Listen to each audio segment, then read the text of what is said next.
कल्याण police ने नशीली दवाओं की तस्करी पर काबू पाने के लिए एक महत्वपूर्ण कदम उठाया है। कल्याण पुलिस ने कई जगह पर छापेमारी करते हुए कई किलो गांजा और नशीली दवाएं जब्त की। इस मामले में कई आरोपियों को भी गिरफ्तार किया गया है।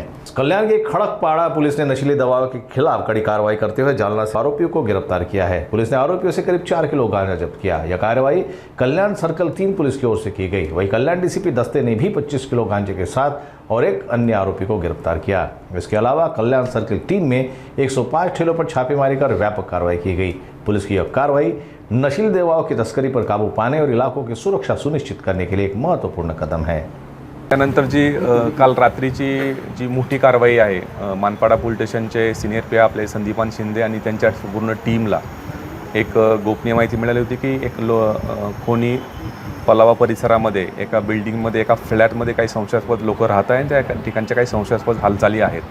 त्या अनुषंगाने पोलीस स्टेशनचे PI चोपडे, त्यांचे AP कलकोंडा पाटील, PI गुंड आणि त्यांच्या सर्व टीमने त्या ठिकाणी रात्री जाऊन सर्च केला असता लेट नाईट।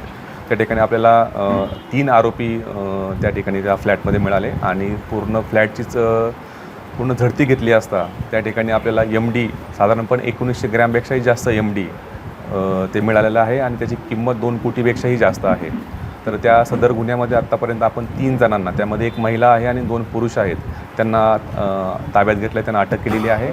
आणि या सदर गुन्ह्यामध्ये इतरही आरोपी असण्याची शक्यता असल्याने आमच्या 2 टीम ज्या आहेत त्या इतर आरोपीच्या मागावरती आहेत आणि त्याच्यामुळे सुद्धा आपल्याला या गुन्ह्यामध्ये लीड मिळू शकते आणि त्या अनुषंगाने आमच्या 2 टीम ज्या आहेत त्या इतर आरोपीच्या मागावरती आहेत। अशी ही कारवाई मानपाडा पोलीस स्टेशन साधारणपणे त्या ठिकाणी करत असताना जे आरोपी आपल्याला मिळालेले आहेत त्यांच्या प्राथमिक तपासावरून ते वेगवेगळ्या ठिकाणी याचा सप्लाय करत असण्याबाबतची आम्हाला इन्फॉर्मेशन आहे आणि त्याच्यामध्ये माल आणणारे हा एक ग्रुप वेगळा आणि विकणारे ग्रुप वेगळे, अशा प्रकारचं ह्यांचं पूर्ण हे रॅकेट त्या ठिकाणी चालत होतं असं आमच्या प्राथमिक तपासामध्ये निष्पन्न झालेलं आहे।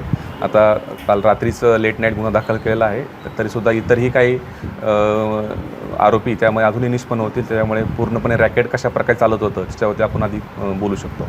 किती आरोपींना अटक केली आहे? आतापर्यंत 2 पुरुष आणि 1 महिला आरोपींना सदर याच्यामध्ये ताब्यात घेऊन त्यांना अटक केलेली आहे आणि इतरही आपले 2 ते 3 आरोपी याच्यामध्ये अजूनही निष्पन्न आमचे होत आहेत।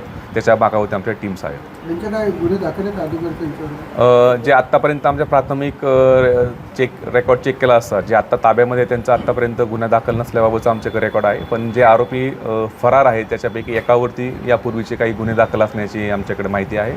त्या अनुषंगाने आमचा तपास सुरू आहे।